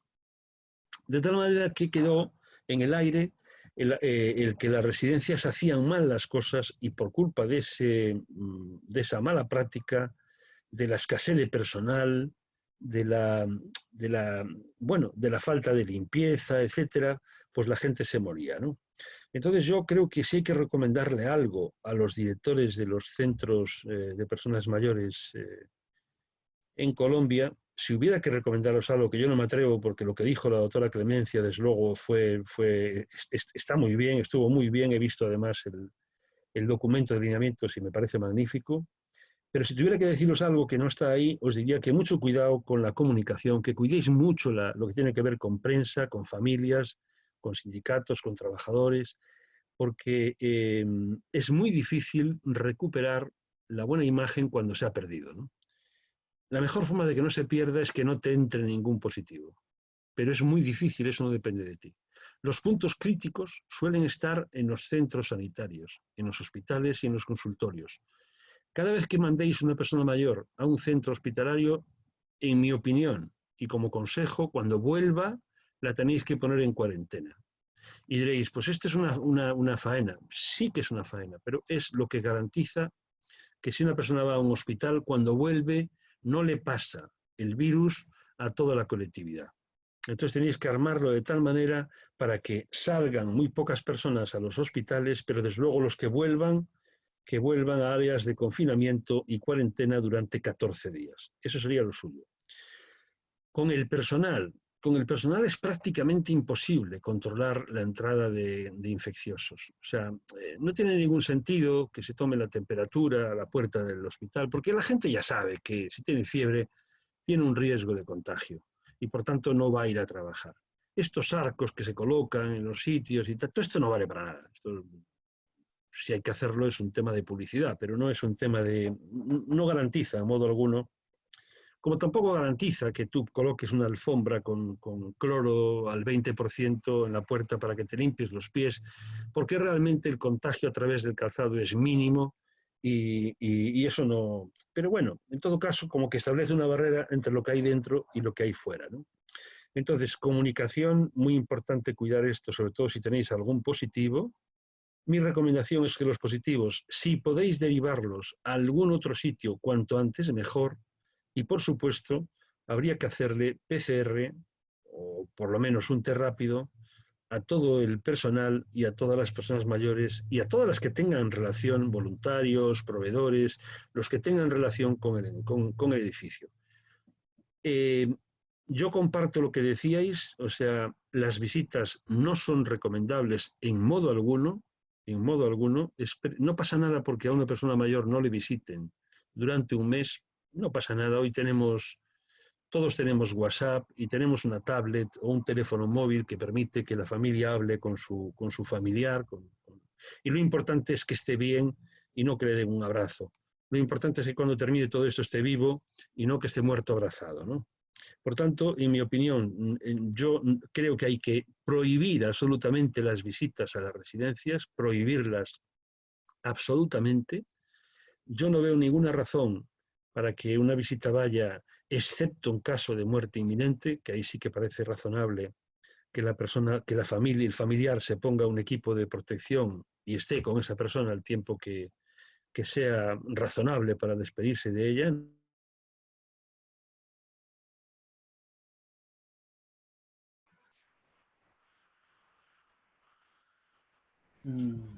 ¿No?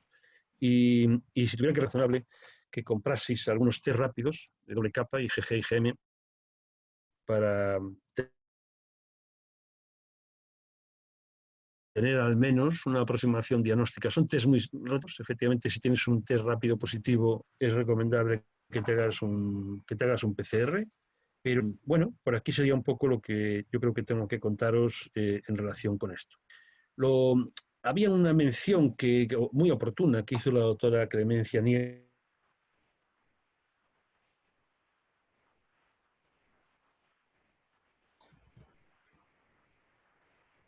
Doctor a Miguel las Ángel. administradoras de riesgos laborales. Yo, sí. No, se está cortando un poquito. Si quiere, vuelva a repetir lo último, por favor, a partir de la doctora Clemencia Nieto. Sí, muchas gracias, Javier. Yo estaba diciendo que ha sido muy oportuno el comentario. Bueno, todo lo que dijo estuvo fenomenal, porque era todo imperdible. O sea, había que estar muy centrado para seguirla, porque todo lo que decía era absolutamente fundamental, ¿no?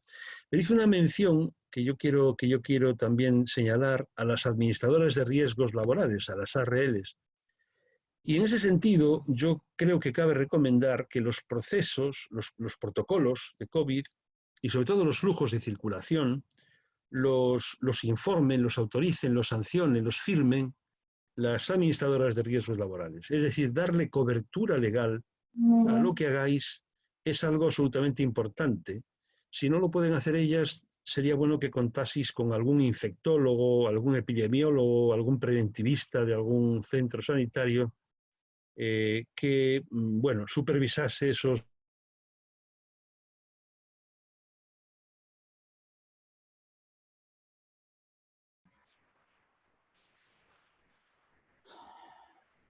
procedimientos, ¿no?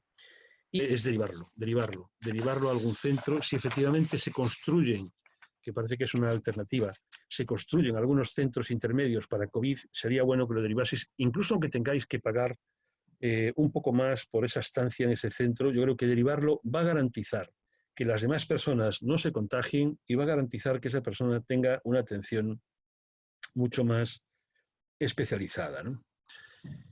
Y terminaría, Javier, si te parece. No sé si ya me pasé de los 20 minutos o estoy aún todavía... Está perfecto, doctor Miguel Ángel. No, digamos, realmente vemos que estos retos a los que han estado expuestos ustedes, que tuvieron un menor tiempo de preparación, esto realmente nos va a ayudar, como usted dice, a salvar muchas vidas. Sabemos que en países de Latinoamérica las condiciones de la mayoría de la población son de vulnerabilidad y creemos que la situación va a ser más dramática acá. Estamos esperando pues que este tiempo que nos ha dado las medidas de distanciamiento físico sea un tiempo de mayor preparación para nosotros. Ese es el mensaje que nosotros desde la Asociación Colombiana de Gerontología y Geriatría queremos darle a todas las instituciones que nos escuchan, pero también a quienes están tomando decisiones y a quienes están haciendo parte de los grupos y de los comités tanto municipales como departamentales y que hacen parte también de la asesoría del gobierno nacional. Yo creo que este es el tipo de experiencia y de socializaciones que necesitamos para, como usted dice, evitar estos casos de absoluto drama en estas instituciones. Y yo creo que esto también nos va a permitir preparar a nuestro talento humano en salud, que digamos es nuestra razón de existir desde la misionalidad de la asociación. Nosotros nos equivocamos en varias cosas, ¿eh? Nos equivocamos en no aislar, nos equivocamos en el pánico, el miedo, ¿no? Eso que hizo que los Bartel, las personas con Bartel inferior a 60 o con un GDS superior a 4 no fueran atendidas en los hospitales. Por parte de los geriatras de enlace se determinó que una persona con un Bartel inferior a 60 o un GDS superior a 4 no fuera trasladado al hospital, cosa que me parece una auténtica barbaridad, cuando menos. Es decir, habría que reflexionar sobre esto, ¿no? Nos hemos equivocado en eso. Nos hemos equivocado en dejarles morir solos. Yo creo que en el siglo XXI no se justifica tampoco que una persona, aunque tenga un COVID, necesariamente se muera sola. Creo que antes de empezar la sedación, alguien con un equipo de protección debería de estar a su lado, ¿no? Y nos hemos equivocado en pensar que las personas mayores eran las que menos se adaptaban al confinamiento. No, para nada. Han salido reforzadas, su autoconcepto muy reforzado, y han demostrado otra vez que son capaces de soportar confinamiento incluso en condiciones bastante límites. Tenemos dificultades con las personas con deterioro cognitivo y con demencias, lo hemos tenido a lo largo de la crisis, pero yo creo que la mayor reflexión, ¿no?, es lo que tiene que ver con las residencias, que si hay que cambiar el modelo o no hay que cambiar el modelo. Yo creo que más que cambiar el modelo de residencia, que habrá que cambiarlo probablemente, lo que sí creo que tenemos que cambiar es el modelo de sociedad. Porque esto ha ido mucho más allá de lo que tiene que ver con el edadismo. Esto ha sido una actitud por parte de la sociedad, tanto en Italia como en Bélgica, como en Francia y como en España y en Holanda, ha sido una respuesta de un individualismo tremendo. O sea, la gente dijo, bueno, si se mueren los mayores, no nos morimos nosotros. Y los mayores y todos los demás dijeron, si se mueren en las residencias, tampoco nos morimos nosotros. Y como alguien tiene que morir, lo que ocurrió es que fue casi una ofrenda, ¿no?, una ofrenda de sacrificio, un sacrificio realmente a esta pandemia, ¿no? Entonces yo creo que sí, habrá que pensar si hay que construir un espacio sociosanitario más allá de lo social y lo sanitario.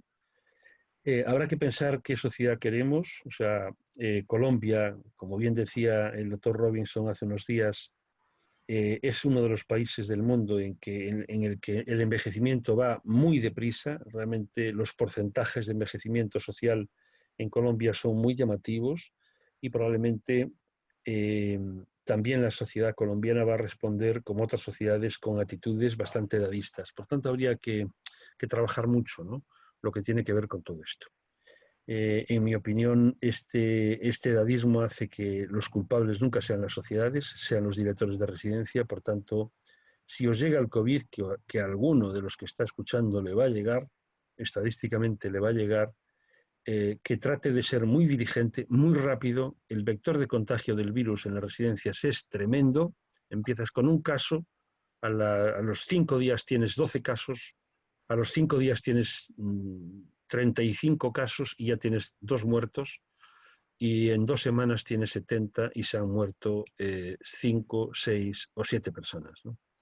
El personal huye despavorido, o sea, el personal se pone nervioso. Hombre, ya no hay tanto pánico como había, pero sigue pasando eso. La gente argumenta que tiene un hijo enfermo, un padre enfermo, que tiene tos, que toma medicamentos, que es hipertenso. Y aquí en España yo he visto como a la hora de trabajar, compañeros médicos presentaban argumentos como los que os acabo de decir, que son respetables, tan respetables como los que creen que tienen que trabajar y tienen que aportar algo a la sociedad. Pero esto nos coloca a veces en posiciones muy duras para tirar adelante de un proyecto que requiere, desde luego, un esfuerzo diferente. Y lo que hemos aprendido finalmente es que las residencias, los centros, los hogares, como llaméis vosotros, las instituciones de larga estadía, que eran tan inflexibles, o sea, una vez que se armaban, todo era ahí, se comía en este sitio, se paseaba en este sitio, todo estaba muy organizado, y hemos aprendido que con el COVID fuimos capaces de desorganizarlo todo, volver a organizarlo, y no ha pasado absolutamente nada. Espacios que eran para una cosa se habilitaron para otra, y esto incluso creó, ¿cómo diría yo?, mini residencias dentro de la residencia, espacios diferentes que la gente llevó muy bien, tanto el personal como los mayores, y que, bueno, nos ha permitido de alguna manera pensar que quizá los inflexibles en la organización éramos los responsables de los centros más que todo lo que hay dentro de los centros. Y Pues nada más. doctor Miguel Ángel, nos deja absolutamente sorprendidos. Sabemos que usted es un experto en estos temas, y sin duda su visión sobre el manejo durante la pandemia y al contrastarla con estos momentos post-pandemia en su región es lo que nos va a ayudar, es lo que más nos va a ayudar a prepararnos, y en esa misión estamos en la asociación. Robinson, estoy seguro de que tú deseas expresar algunas palabras, por favor. Sí, muchas gracias, Miguel Ángel, por tu Todo por eso. explicación. Hay varias preguntas. En muchas residencias geriátricas aquí en Colombia, donde pues ya van a cumplir 3 meses de confinamiento sin visita a familiares. Y pues como ya tú conoces nuestra cultura del abrazo, del apapacho, del beso, pues las familias están muy ansiosas en cuándo volver a visitarlos, cuándo, cómo se hace este proceso de desconfinamiento, qué les puedes sugerir a los directivos de estas residencias que tienen estas preguntas sobre cómo iniciar esos procesos de desconfinamiento, cuándo y qué recomendaciones nos das desde tu experiencia. Bueno, Robinson, muy buena pregunta. Bueno, verás, nosotros empezamos a desconfinar, por así decirlo, el lunes de la semana pasada. Permitimos visitas solamente en aquellos casos en que los directores estimaban que fueran necesarias porque había una sección terminal o porque había una situación de depresión importante. Muchos directores, aún así, los que sufrieron el COVID, por supuesto que no abrieron las puertas a nadie. O sea, quien ha tenido COVID es extremadamente prudente. Los que no lo han tenido, ayer lunes, han empezado a habilitar los procesos de visita. Hacemos una visita semanal por la persona, por el familiar, digamos, de referencia. Ya sabéis que, bueno, yo dirijo residencias desde el año 88, o sea, aunque soy geriatra social más que clínico, y he estado más de 20 años dirigiendo residencias grandes, residencias de 300 plazas, ¿no? Públicas además. Y últimamente dirijo, gestiono residencias más pequeñas, ¿no? De 68 plazas, 180 plazas, y asesoro proyectos de funcionamiento, de ejecución, de residencias de 30, 40, 50, incluso de 12 y 22 plazas. Quiero decir que lo que os lo digo un poco no desde el análisis teórico, sino desde la práctica, ¿no? Entonces, lo que hemos empezado a hacer es autorizar visitas al familiar de referencia, ese familiar que en el entorno de 3, 4 hijos, esa hija probablemente que es la que se encarga de informar a las demás. Solo permitimos un familiar de referencia, solo permitimos una visita a la semana, solo permitimos 15 minutos de visita y con todos los medios de protección que os podáis imaginar. Distancia de 2 metros, equipos de protección, mascarillas FFP2, no mascarilla quirúrgica, sino FFP2 incluso. Y lo más difícil es que cuando te das la vuelta no hayas abrazo, ¿no? Porque, bueno, las personas con mascarilla hablan mal, se entienden mal, se les oye mal. Las personas con demencia se la quitan porque le molesta el tapabocas o mascarilla, le molesta y se lo quita. Entonces, bueno, después de cada visita tenemos que limpiar la zona. El familiar cuando llega tiene que lavarse las manos, tiene que ponerse una mascarilla limpia, ponerse unos guantes limpios, ponerse un EPI limpio, y cuando se va tenemos que volver a limpiar la zona para que otro familiar pueda venir, con lo cual, bueno, es un proceso costoso, es un proceso laborioso, es un proceso que hay que repercutirle económicamente al familiar. Eso tiene un gasto añadido porque tiene que estar una persona cerquita de todo eso, ¿no? Y yo, Robinson, si tuviese que ser claro, diría, que ser claro a nivel político, diría, no, yo no veo recomendable las visitas en las residencias. De verdad que no las veo. Veo mucho más recomendable, fíjate, el establecer en la desescalada la permisividad dentro del entorno. Es decir, en grupos de 10 personas, de 15 personas, que exista contacto. Eso sí que lo veo bien, porque no puedes tener a la gente en una habitación y la verdad es que los directores se han saltado un poco las normas y no tenían a la gente encerrada en su habitación, la tenían en zonas donde compartían 4, 5, 10, habilitaron comedores en planta, espacios para estar en planta, reorganizaron el centro, ¿no? A mí sí que me parece bueno, necesario que las personas puedan salir de la habitación, incluso de la planta, donde estén de un modo organizado a una zona a un espacio de un jardín o algo parecido donde puedan caminar. Eso sí que me parece importante, ¿no? Y con el personal, pues bueno, pues yo creo que hay que insistir muchísimo en la formación, es perder muchas horas en la formación, porque hay que formar, hay que entrenar y hay que examinar. O sea, nosotros examinábamos a la gente, entre comillas, en la puesta de un equipo de protección. Es decir, póntelo, lo vemos y te corregimos. O sea, no es que lo hayas entendido, no, queremos que lo hagas y queremos verlo, ¿no? El tema del lavado de manos, en fin. No sé si respondí, Robinson, a la pregunta de cómo hacerlo con mucha cautela, si es mejor no hacerlo, y si lo haces que sea un área, desde luego nunca permitir Sí. que, salvo que no sea posible de otro modo, que una persona, que una visita entre en las zonas de residencia, sino que vaya a una zona de visitas, salvo que sea una situación terminal y, como digo, haya que meterle en la habitación con un EPI, aislar a esa persona y, bueno, aíslas a los dos el tiempo que dure la estancia, ¿no? Sería razonable que la persona permanezca con su familiar hasta que se muera, en un acompañamiento, digamos, permanente, ¿no? Se haga como residente acompañante, ¿no? No, quedó perfecto, muy claro. Mil gracias. Muchas gracias. Estimado doctor Vázquez, yo creo que con esta intervención y con estos mensajes que usted nos ha dado, se empiezan a generar muchas ideas para trabajar conjuntamente entre las sociedades científicas y que todas nos puedan aportar en ambas direcciones. Doctor, pues nuevamente le agradezco por mil su presentación y sus mensajes y nos estaremos comunicando pronto con usted. Quiero comentarles que ahorita nos están llamando de un par de centros en Cundinamarca, donde se ha evidenciado el contagio también en otros centros de protección. Uno de ellos es, yo creo que uno de los más grandes en Colombia, y bueno, va a ser un reto también para nosotros el manejo en este centro, ya que a partir de ahora es cuando se empieza a ver qué tan preparados logramos estar en este tiempo. Sabemos que en ciudades como Cartagena y Barranquilla esto está repuntando el contagio. A las personas que nos están viendo desde allá, esperemos pues que las situaciones no se salgan de control. Estamos también viendo en algunas localidades de Bogotá donde si bien la alcaldesa nos comenta que la ocupación de las UCIs en Bogotá es del 40%.